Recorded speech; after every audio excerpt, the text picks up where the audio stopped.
Learning Goals. Welcome to this learning session on citizenship, power, influence, and action. In this course, we shall address citizen participation, engagement, and action, basing the voting age of 16, local government, role and control, taxation debate, higher versus lower taxes, community action, a real-world example. There will be a quiz at the end to test your knowledge. Introduction to citizen participation. Citizenship in the UK involves using power and influence to contribute to society, politics, and democracy.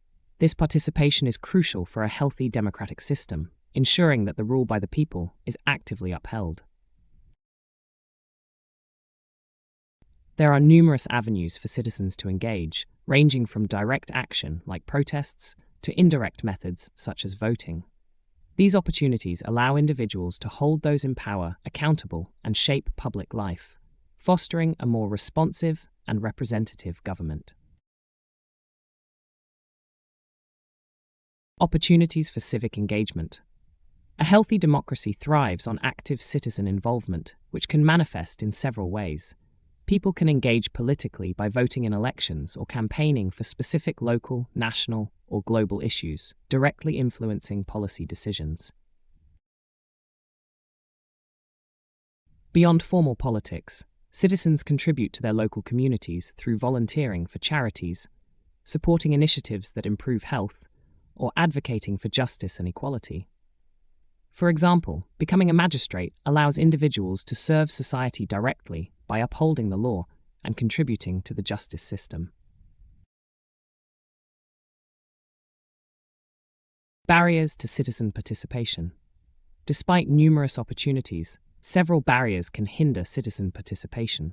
Busy lives, often due to long working hours or childcare responsibilities, leave little time for civic engagement. This practical constraint can make it challenging for many to attend meetings or volunteer.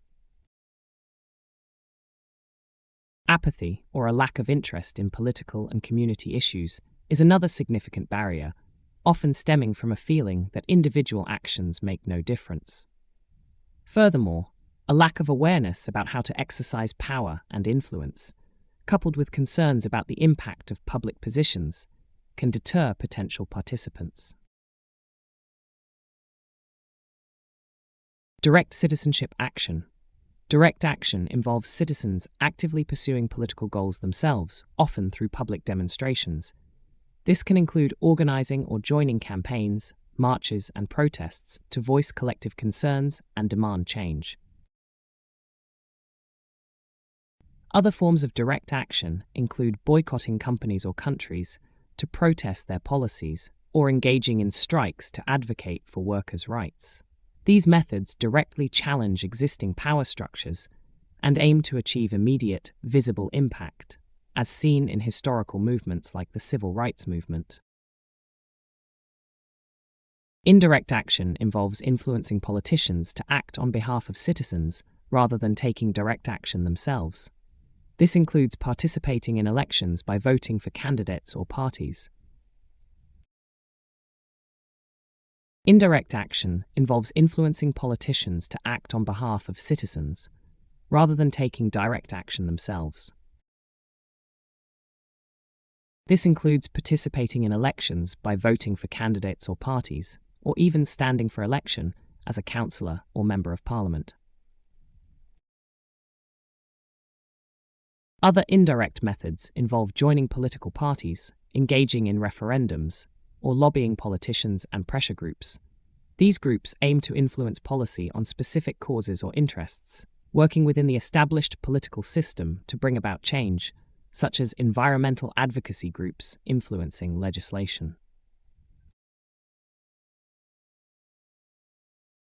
Debate. Voting age at 16. Arguments against David Lidington argues against lowering the voting age to 16. Asserting that 18 is the widely recognized age for adulthood and full citizenship rights.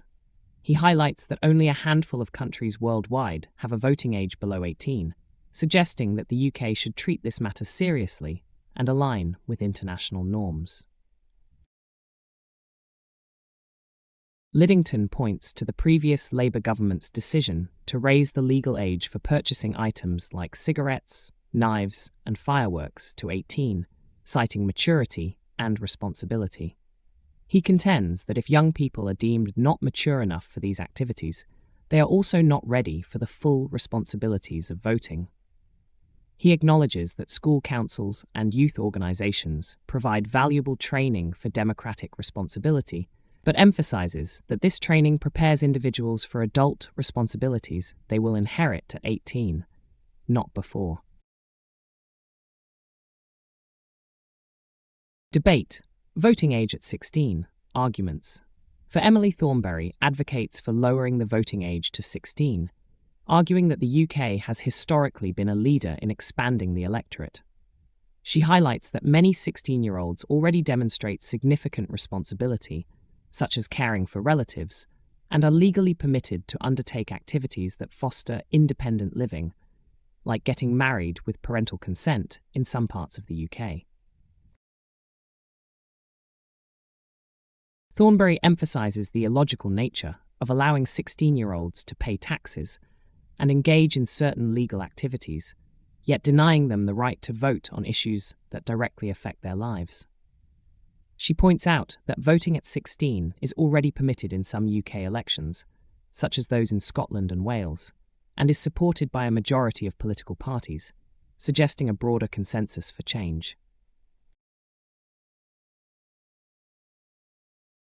Local government, role and funding. Local councils are democratically elected bodies responsible for providing essential services to their communities.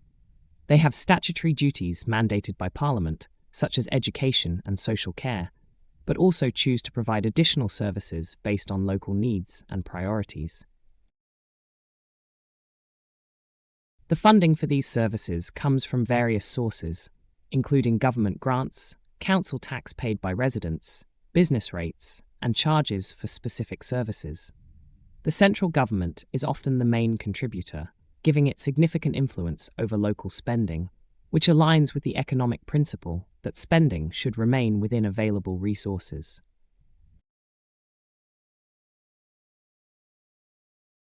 Local government, central versus local control. The relationship between central and local government funding often sparks debate.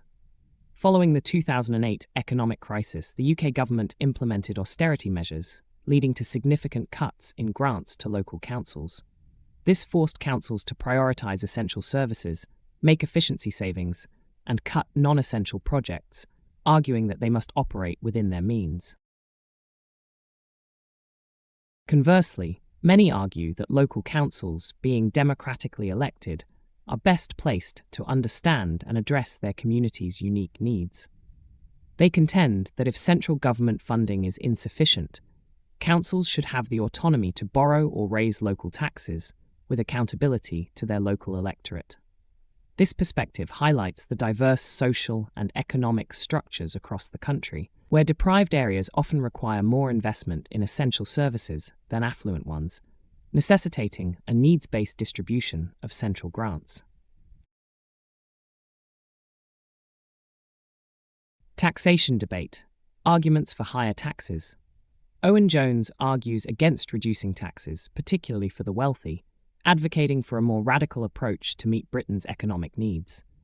He points out that Labour's proposed top tax rate was still lower than in the post-war period, a time when the country prospered despite higher taxes. He also notes that some countries with higher tax rates today boast stronger economies than the UK. Jones suggests cutting income tax for the poorest, while significantly raising it for the wealthiest, 20%, proposing a top rate of 60%. He also advocates for increasing corporation tax to 26% and exploring new property, land, and wealth taxes. Public opinion polls, showing a significant portion of the population favouring even higher tax rates for millionaires, support his view that Labour's plans were not radical enough. Taxation debate. Arguments for lower taxes. Fraser Nelson advocates for tax reductions, particularly for the low-paid, arguing that low interest rates and increased borrowing are not effective solutions for the UK's economic problems.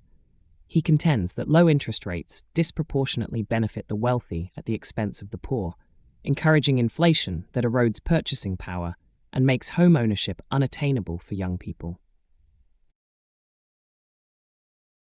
Nelson believes that tax cuts for the low-paid will stimulate the economy by incentivizing work and reducing reliance on welfare.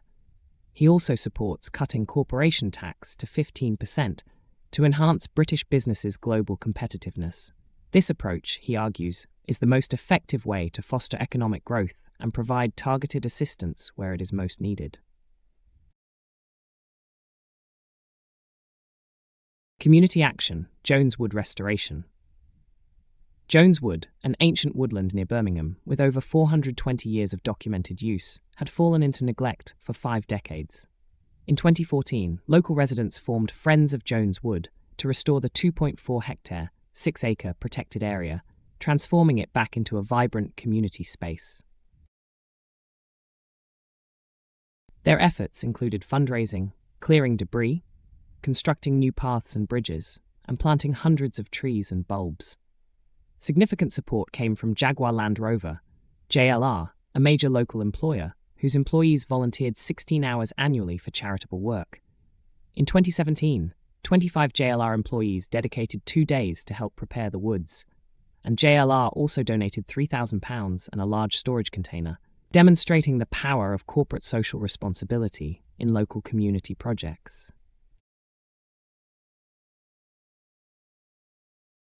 Summary. Well done, you have completed the course, Citizenship, Power, Influence and Action.